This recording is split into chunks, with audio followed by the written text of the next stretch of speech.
Sometime back, I remember receiving this letter from the King of England. At that time, he was the Duke of Edinburgh. So I remember I was in New York when I received this. It was just so cool. It's just one of those things. But anyway, I'll make another episode on this.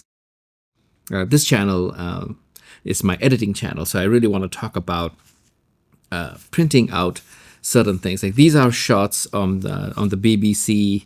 This is when Sir Richard Attenborough was 100 years old, and then there was a nice video that the king sent when he wrote a letter to Sir Richard Attenborough, and they made a whole movie, a short movie out of it. I thought it was so brilliantly executed. It was just fantastic. I really, really loved it so much. What was so much more important, and a lot of people probably missed it, is when they made the King's video. It is done. I mean, they approached it like cinema. They approached it like a film, and that is the theme of this episode with you guys. Is I just wanted you to understand a process of how we should work in film. Is I like this video so much. So what I did was I took certain frames that I liked because I like the way the king was positioned in the frame. I like the way they did the lighting. This is not traditional lighting. If you really look at the film, it's available on YouTube, of course.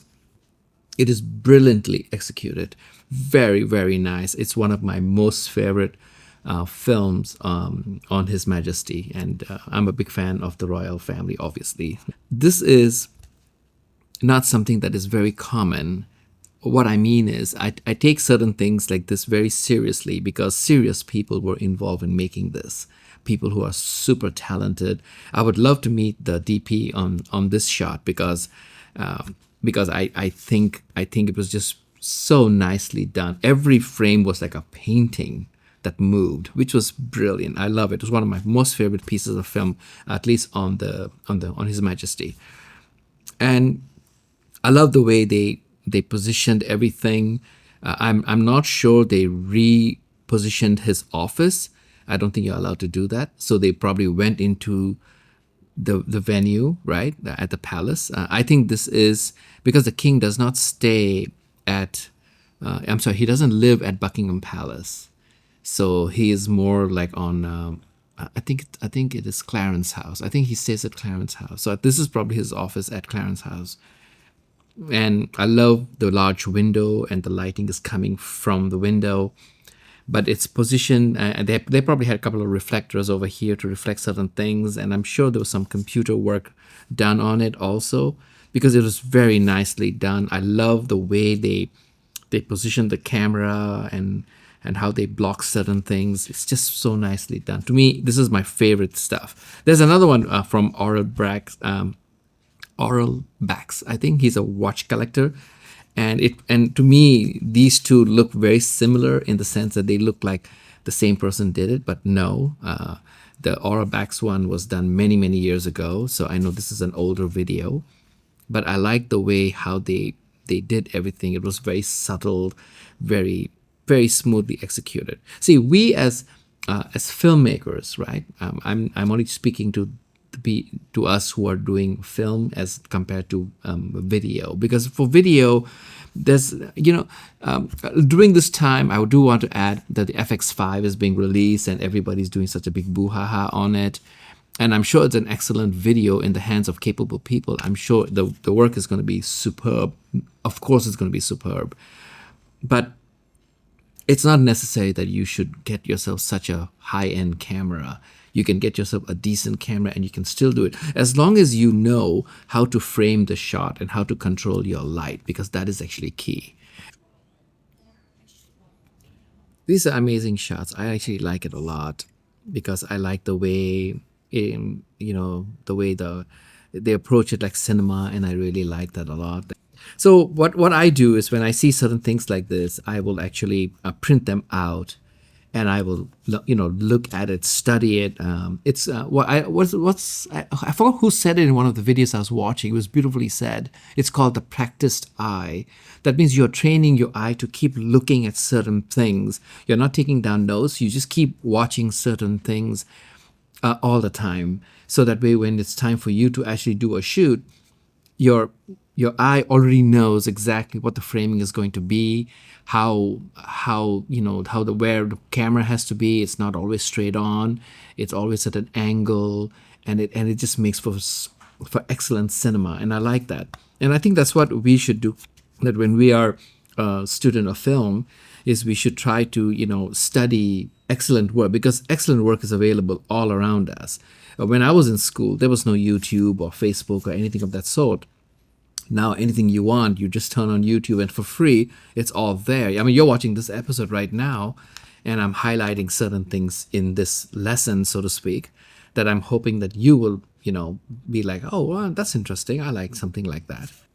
But I do like the way the light is controlled and the shadow. That's the thing, that when you have light, you're also looking at shadow. And I even wrote a note over here: what to keep and what to surrender to shadow. These are not my words. I took this from one of the YouTube videos I was watching. I just quickly jotted it down. When I heard it, I was like, what to keep and what to surrender to shadow. I thought it was really, really cool. I mean, if you're looking at this shot also, I didn't even turn on the light. It is going to be 6 p.m., so the sun is setting. It rained a little bit earlier. So I like the mood of this room. So I turned on the cameras, and I thought, let me just record this episode, and so that I can capture the natural lighting of how this evening is. And I'll probably adjust it in the computer just a little bit. But I would love to get everything done in camera as much as possible, because what happens is, the more you have things done naturally, it is so cool. I don't want to shoot things and then start faking certain things in the shots, because to me, all my videos on all my channels, all my short films, whatever, I want to remember, like I want to remember, like many years from now, maybe when I'm watching one of my own episodes, I want to remember like the triggers that, yeah, this is how the evening was. Yes, it finished raining. What is it? In the writer's world, it's called painting the picture. That means you paint the scene visually, and you don't add too many things or subtract too many things. You just keep everything as original. Like for when I started shooting this episode, I didn't clean up my desk. I was cutting pictures earlier, and as you can see, there's quite a lot of mess over here, and I just let it be natural. I don't want anything to look staged, because it feels very, well, it's not real, right? I know. When you're shooting, you're supposed to stage it and do everything nicely. I was shooting earlier with my Blackmagic camera, and as you can see, I kept it on the side. I didn't even put it over here. Like, let me put it over here. Let me just move it. So now I'm bringing it into frame, as you can see. So this is my Blackmagic camera that I was using to shoot for B-roll. So I'm using my Sony camera to shoot this, because it's just much more easier for focusing. I do have a field monitor, but I didn't set it up yet. It is actually in my other room, and I am shooting something. So I have a setup going on over there where I'm making certain lessons for my channel, of course. Anyway, this is such a great idea. Please print it. I know some of us like to use it on computer, that maybe just want to see it on the computer screen or on your phone. That's good, but print it if you can. Print it and study it, so that way you have no distractions. You're looking at something and there's no distraction. This is it, and you study it. You let your eyes not be distracted over so many things. It's like an eyepiece, and you look, and then you understand the light. You can even take a pen. I don't want to wreck my pictures, but you can take a pen and just point out certain things to see how they positioned certain things.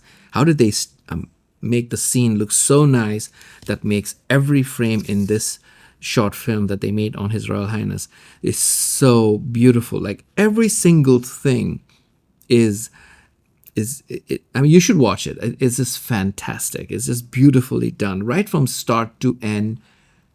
Beautifully done, beautifully executed. I would love to meet the DP on this, who did this stuff, because I think they did such a great job, and I'm hoping that they are making movies, because I would love to see movies that look like this because it's so cool. I have a letter from the king. It's so cool. It looks a little bit worn off because this was a few years ago. So it looks a little bit worn off, and I like that because it's aged. It's not hand delivered. It was postal mail, and I got it. So cool. Anyway, thank you guys. See you in my next episode. So I hope you like and subscribe. Help me out a little bit. Help this channel out a little bit. Let me know if these are kind of episodes that you'd like to see. These are simple talks, no script. I was just thinking that, oh, let me just talk about light and shadow because I think this is such a beautiful thing, especially for those of us who are really getting into cinema, that we should pay attention to light and shadow. Thank you guys. See you. Bye-bye.